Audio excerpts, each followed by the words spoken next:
தமிழ் வணக்கம். இரண்டாவது கப்பலின் மீதும் ஈரான் தாக்குதலை நடத்தியது. ஈரானுக்கு 15 கிலோமீட்டர் தூரத்தில் இந்த தாக்குதல் நடைபெற்றிருக்கின்றது. முதலாவது தாக்குதல் இன்று காலை நடைபெற்றது. அதைத் தொடர்ந்து சற்று முன்னர் இந்த தாக்குதல் நடைபெற்றிருக்கின்றது. இன்று காலை ஐரோப்பிய நேரம் 8:32 இந்த கப்பல் மீது ஈரான் தாக்குதலை நடத்தியிருக்கின்றது.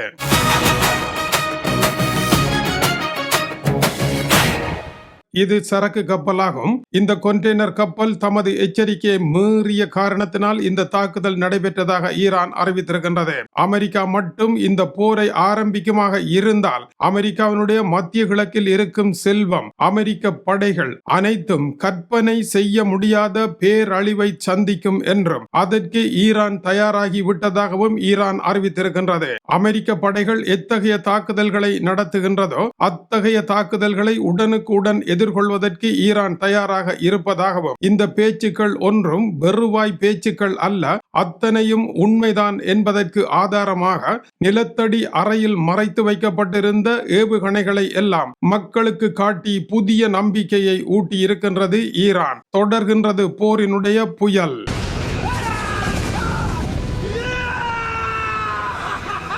அமெரிக்கா பற்றி ஈரான் கூறுகின்ற பொழுது ஒருபுறம் யுத்த நிறுத்தத்தை நீட்டிப்பதாக அறிவித்துவிட்டு மறுபுறம் ஈரான் மீதான முற்றுகை நடத்தி இருப்பதானது அமெரிக்க அதிபரனுடைய இரட்டை வேடம் என்றும் ஈரான் கடுமையாக சாடி இருக்கின்றது. இன்று காலை நடைபெற்ற 2 கப்பல்கள் மீதான தாக்குதல் அமெரிக்காவினுடைய கற்பனை என்னும் பலூனில் ஈரான் ஏற்றிய ஊசியாக இருக்கின்றது.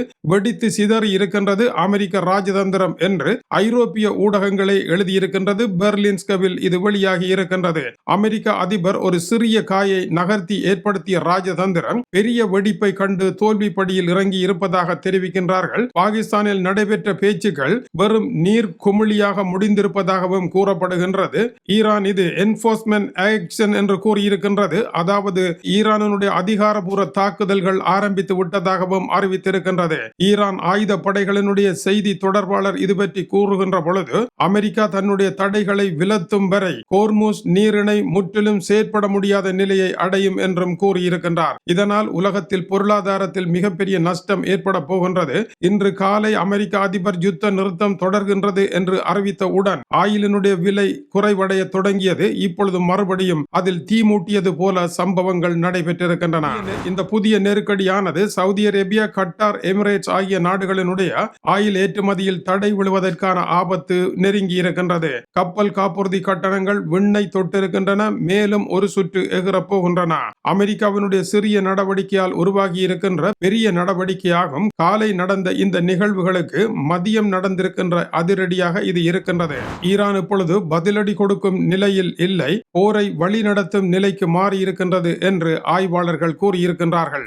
டொனால்ட் ட்ரம்ப் அறிவித்த யுத்த நிறுத்தமானது எப்போது வரை என்று கூறவில்லை. தற்காலிக தாக்குதல் நிறுத்தம் என்று கூறினாலும் சுமார் 5 தினங்கள் இது நீடிக்கும் என்று அமெரிக்காவினுடைய ஆக்சியோஸ் தெரிவிக்கின்றது. அதற்குள் நிலைமை தீவிரமடையமாக இருந்தால் அமெரிக்காவினுடைய தாக்குதல்கள் தொடரும் என்று கூறியிருக்கின்றது. அமெரிக்க அதிபர், பாகிஸ்தானினுடைய பிரதமர் ஷெபாஸ் ஷெரீப், ஃபீல்ட் மார்ஷல் ஆசிப் முனீர் ஆகிய இருவருடைய வேண்டுகோளுக்கு அமைய உடனடியாக யுத்த நிறுத்தத்தை முறிவடைய செய்யாமல் நீட்டிப்பு செய்ததாக அறிவித்திருக்கின்றார். ஈரானுடைய தலைவர்களுக்கு உள்ளே உடன்பாடு இல்லாமல் பிளவு காணப்படுகின்றது. அவர்கள் ஒற்றுமைப்பட்டு ஒரு தீர்வை வைக்கும் வரை இந்த யுத்த நிறுத்தம் தொடரும் என்றும் அவர் முதலில் கூறியிருந்தார். ஆனால் தங்களுடைய கடல் படை முற்றுகை தொடரும் என்றும் தெரிவித்திருந்தார். ஈரானுடைய தீர்வு திட்டமானது முன்வைக்கப்படும் வரை இந்த முற்றுகை தொடரும் என்றும் அமெரிக்க படைகள் எந்த நேரமும் போரை சந்திக்க தயாரான நிலையில் இருக்கும் என்றும் அவர் கூறியிருந்தார். ஈரான் மிகவும் பிளவுபட்டுள்ளதாக அவர் கூறியிருந்தார். ஆனால் கள நிலவரம் அப்படி இல்லை.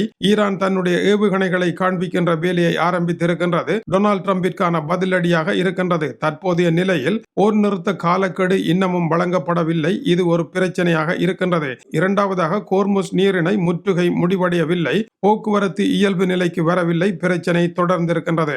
டொனால்ட் ட்ரம்பினுடைய திட்டம் என்ன? ராணுவ மோதலை விட பேச்சுக்களின் மூலமாக ஒரு தீர்வை எட்டி தொடுவதற்கும் முற்றுகையை மேலும் மேலும் இறுக்கி செல்வதன் மூலமாக ஈரானை பொருளாதார ரீதியாக வீழ்ச்சியடைய செய்து தன்னுடைய காலடியில் விழ வைக்க வேண்டும் என்று அவர் நினைக்கின்றார். ஈரானே முற்றுகையை உடைக்க செய்து அவர்கள் ஒரு போரை ஆரம்பிக்கும் நிலையை தூண்டி அதன் பின்னர் தாக்குதலை ஆரம்பிப்பதற்கும் சர்வதேச ரீதியாக தாங்கள் போரை ஆரம்பிக்கவில்லை, போருக்குள் தாங்களே இழுக்கப்பட்டோம் என்று கூறுவதற்கான ஒரு காட்சியை உருவாக்குவதற்கு அவர் முயற்சி எடுத்திருக்கின்றார் என்று நேற்று ஈரானினுடைய உயர்மட்ட தலைவர் கலீபா கூறியதுதான் இன்று நடைபெற்றிருக்கின்றது. சரியான திகதி குறிக்காத யுத்த நிறுத்தம் எரிமலைக்கு மேல் இருக்கின்ற ஒன்றாக இருக்கின்றது. ஈரானை பேச முடியாத நிலைக்குள் அமெரிக்கா தந்திரமாக தள்ளி இருக்கின்றது. அதேவேளை ஈரான் மீது புதிய பொருளாதார தடைகள் விதிக்கப்பட்டிருக்கின்றன. ஈரானுடைய விமான சேவை வர்த்தக பிரிவில் தொடர்புடைய 14 தனிநபர்கள் நிறுவனங்களுக்கு எதிராக அமெரிக்கா கருப்பு பட்டியல் போட்டிருக்கின்றது. இவர்கள் ஆயுத உபகரணங்களை ஏற்றுமதி செய்பவர்கள் என்றும் கூறியிருக்கின்றது. போர் நிறுத்தம் தொடரும் என்று கூறி புதிய தடைகளை அமெரிக்கா அறிவித்திருக்கின்றது. இதனுடைய அர்த்தம் அபாஸ் அரக்சி கூறியது போல போராகவே இருக்கின்றது. டொனால்ட் ட்ரம்பினுடைய நோக்கம் பேச்சுவார்த்தைக்கு வரும் பொழுது ஈரான் பலவீனமாக வரும் என்று நினைக்கின்றார். ஈரான் அப்படித்தான் இவர்கள் எதிர்பார்ப்பார்கள் என்று நினைத்து அதற்கு எப்பொழுதோ தயாராகி இருந்ததை அமெரிக்கா கணக்கு போட தவறிவிட்டதை களம் காட்டுகின்றது. ஈரானை பொறுத்தவரையில் மிரட்டலின் நிழலில் போர் நிறுத்தம் என்பது இல்லை என்றும் கூறியிருக்கின்றது. அமெரிக்கா செய்திருப்பது போர் நிறுத்தம் அல்ல, ஒரு இரட்டை வேட நாடகம் என்று கூறியிருக்கின்றது. ராணுவ மிரட்டல் ஒருபுறம், முற்றுகை மறுபுறம். இதற்கு பெயர் போர் நிறுத்தமா? உடைத்து தகர்க்கின்றோம் என்று ஈரானுடைய படைகள் இப்பொழுது தாக்குதலை ஆரம்பித்திருக்கின்றன.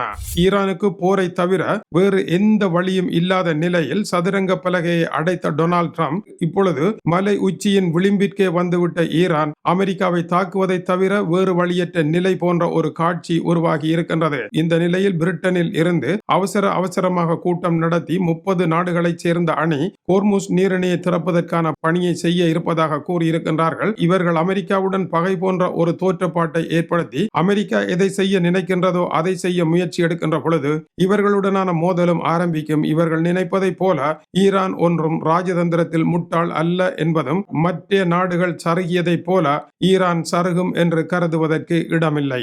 அடுத்து என்ன?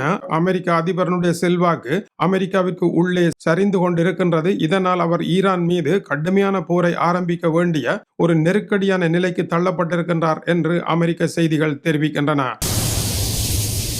தொடர்ந்து இணைந்திருங்கள். ஈரான் அமெரிக்காவினுடைய வேகத்தை விட அதிவேகமாக உங்களுக்கு செய்திகள் வந்து கொண்டிருக்கின்றன. இது டியூப் தமிழனுடைய உலக செய்திகளுக்காக டென்மார்க்கில் இருந்து கீசே துறை. வணக்கம் உறவுகளே.